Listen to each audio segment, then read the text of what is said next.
กับมือตักบาตรถวายทาน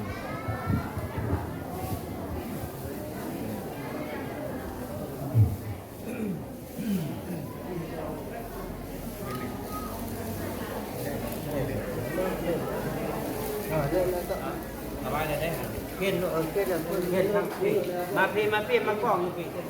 นี่กล้องเพ่นบัดเดียวมาใครมาเด้อเด้อ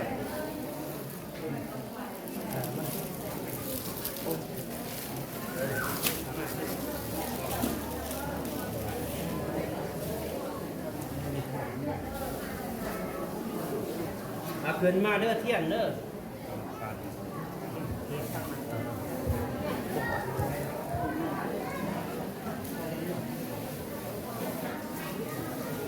เป็นปลูกเป็นเทียนนับขึ้นมาปีเด้อแล้วเด้อถวายแล้วก็มาเพ่นเพิ่นเนาะลงใส่บาตรเอาต้นเป็นเทียนเอาขึ้นมาปีมาถวายอยู่ปีเด้อมาเพ่นอยู่ปีก็กันนี่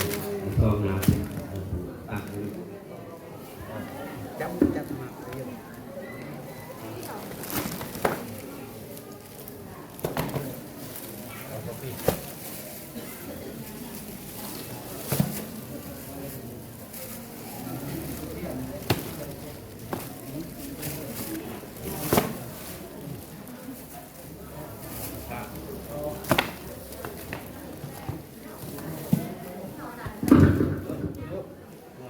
ปิดเนาะหมดมันแหละว่ายังประมาณ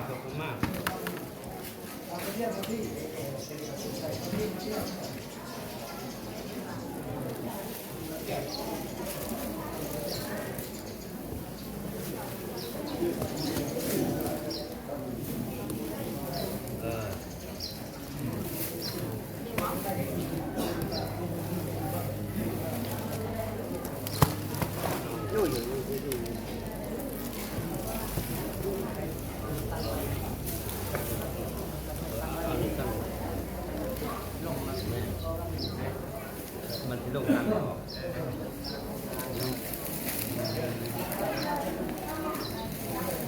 แต่หมดที่เทียนไม่ได้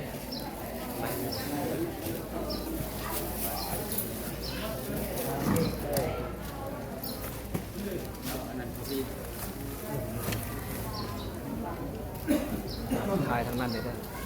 ไม่เห็นมันบัง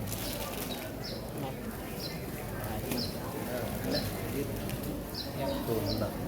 ปิด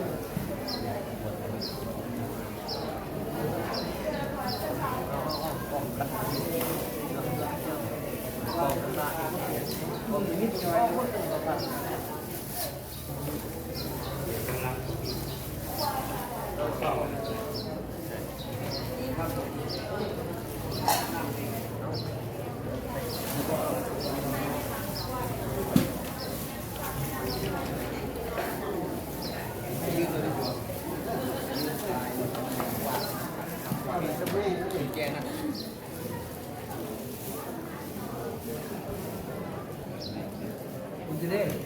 คุณได้ทุกคนคุณได้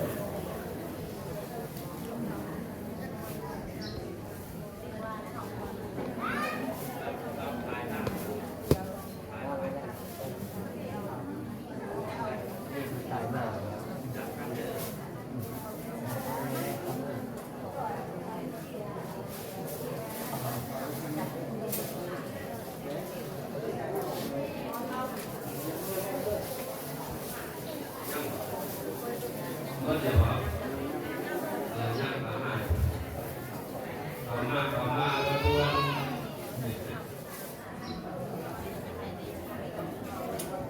ผู้บันเทิงการจับกองทุนน้ำกันเลยจับกองทุนเลยใส่เกณฑ์เลย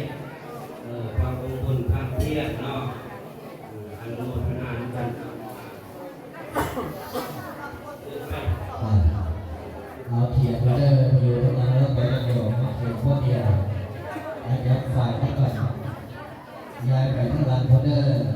เอาไปโยมที่ทั้งหลังไปก็เดินก่อนเอาเขียนก็บอกเลยท่านนาที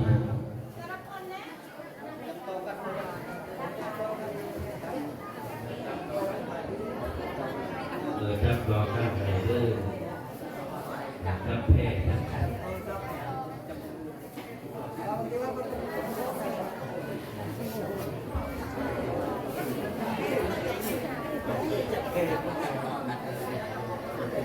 นี่ขึ้นไปมันพอไข่ข้างนอกนั่นกันในบุญในกุศลนั่นกันเราเอาน้ำขึ้นไป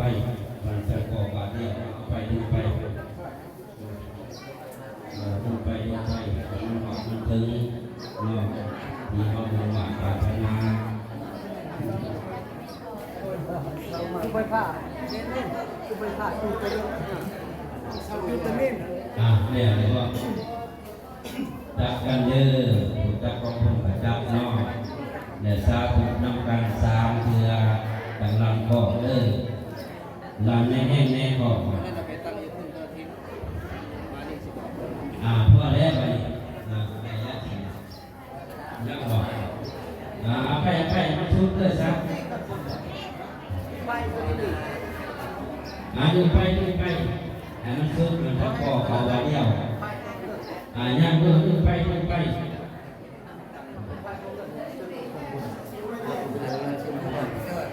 ย่าง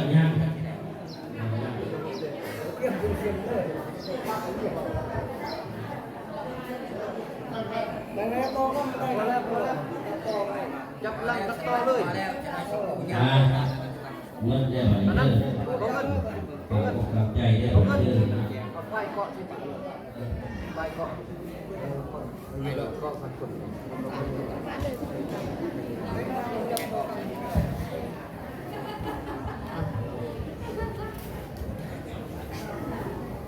ปณี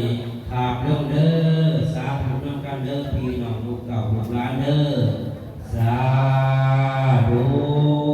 สาธุสาธุอนุโมทามิ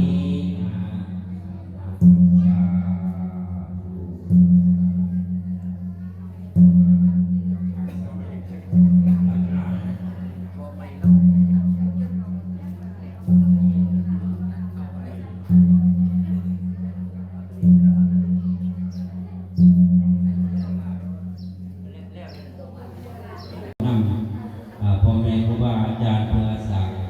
สลาหุธรรมขอให้คุณคำนำสู้เด้อใหญ่เด้อบุรีมีเนี่ยสื่อไหลไทยมานนอนรับให้ได้เงินพันนอนพันให้ได้เงินหมื่นนอนเงินให้เงินแสนได้มือไปได้เกี่ยวมันในโศกถูกหายามาพานม่านหายามาเหมียนสาถูกเด้อเอาบุญกันนอกเป็นพี่เป็นนอกเพื่อสักสลาหุธรรมเด้อนี่เอาเงินแสนได้ไป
จะได้ประกาศเงินต่อยอดของพี่ของน้องลูกหลานเด้อได้จำนวนเงินต่อยอดทั้งหมด5 ล้าน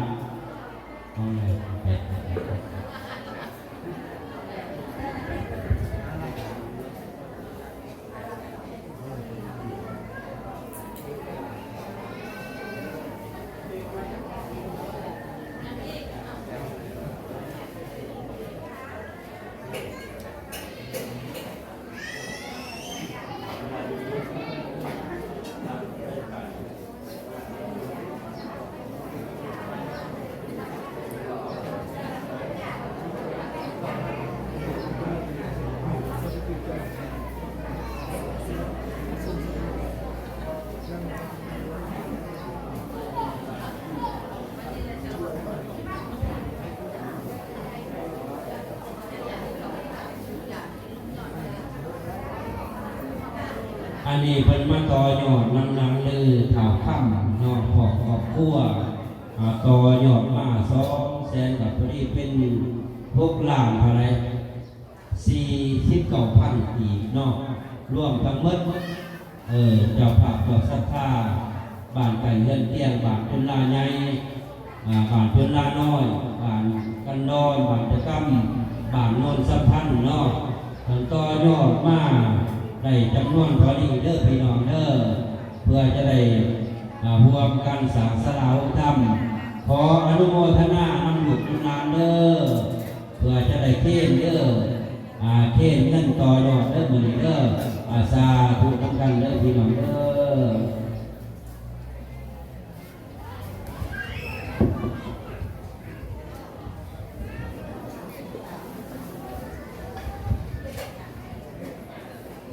เทศเงินต่อหนอกเด้อนี่เด้อสาธุสาธุสาธุอนุโมทามิอาลังบอกเด้อ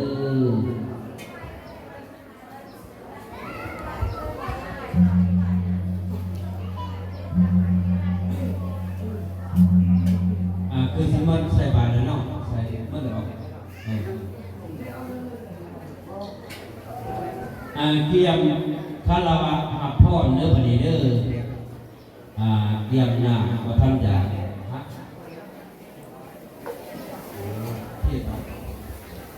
เกี่ยมพักเทศเนาะพักเทศถวายมื้อนี้ก็เป็นมือพักเทศถวายดอกไม้ถวายธูปเทียนถวาย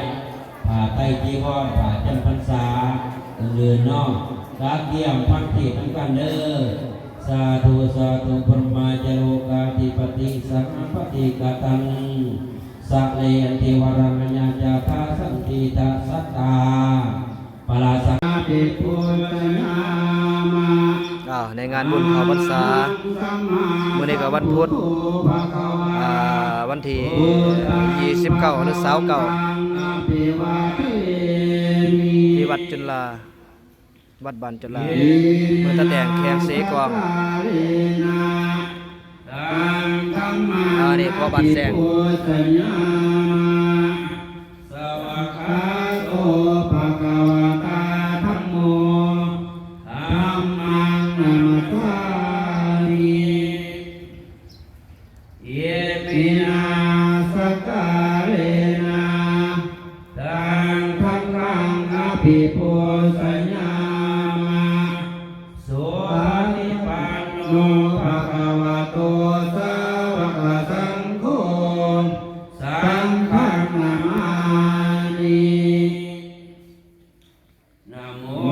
ตัสสะภะคะวะโตอะระหะโตสัมมาสัมพุทธัสสะนะโมตัสสะภะคะวะโตอะระหะโตสัมมาสัมพุทธัสสะ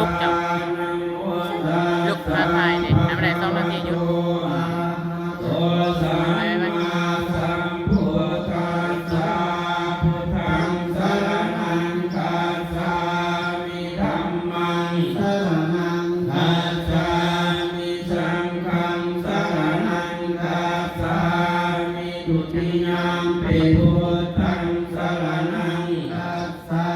มิทุติยามปิธัมมังสรณังคัจฉามิทุติยามปิสังฆังสรณังคัจฉา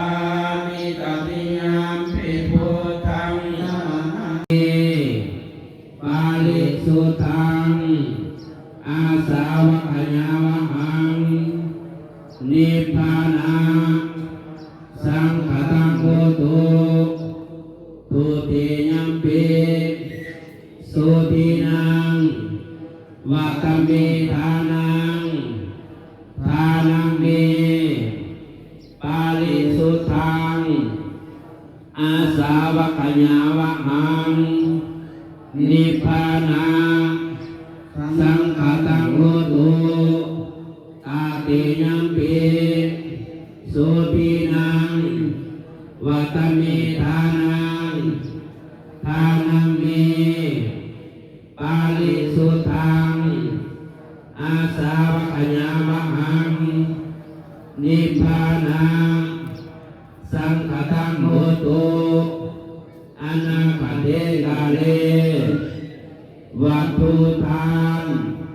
ที่พวกข้าน้อยได้ให้ดีแล้วขอจงเป็นวัตถุทานอันบริสุทธิ์เพิ่มความสิ้นไปแห่งอาสวะของกิเลสเพื่อลองสันดานในอนาคตการเรื่องหน้านั้นเถิดอิมานิมายังพันเตปิติปาตานิภักขานิอาคาติกาจิวรานิกัปปาลุกังบัสสานังภิกขุสังฆสาอุโนสยามะสาธุโนพันเตภิกขุสังโฆอิมานิมายังพันเตปิติปาทานิภัตตานิอัฏฐาติกาจิวรานิวัปปาลุกัง นี่ก็เวียนเทียน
จับอีกเลยถ่ายต่างๆด้วย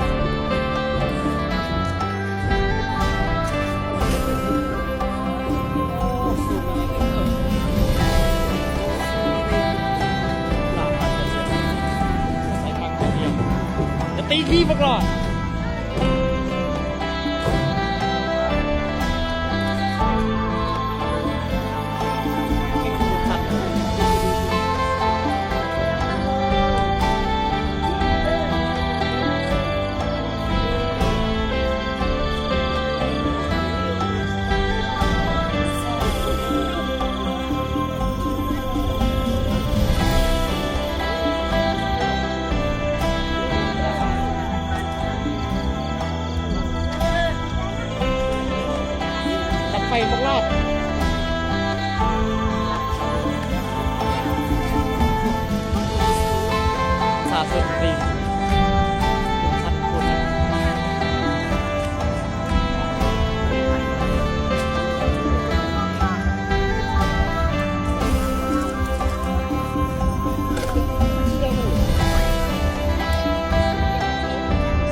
ว่ะ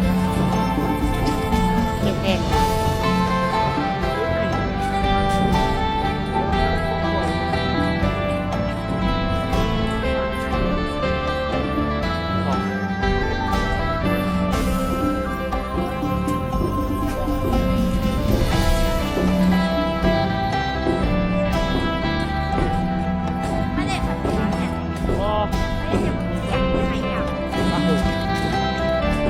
ไม่เสือ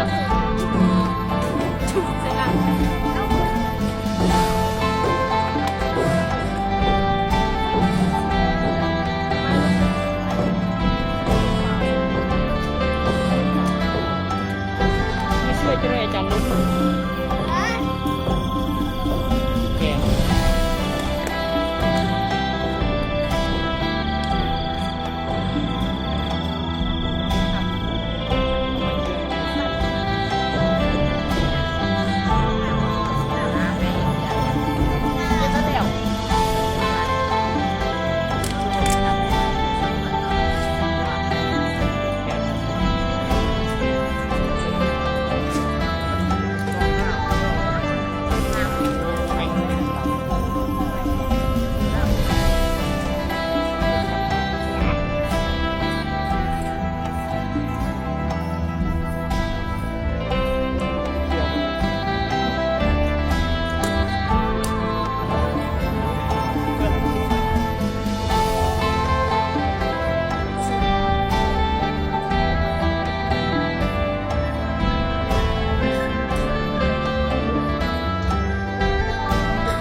ดีว่ะดีว่ะ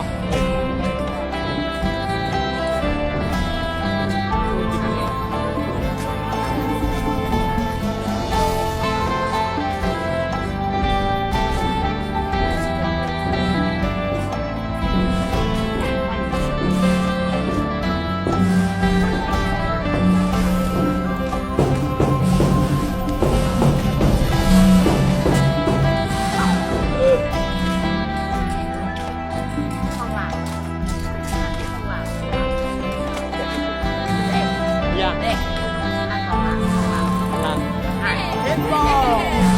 วาน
สำเร็จเสร็จสิ้น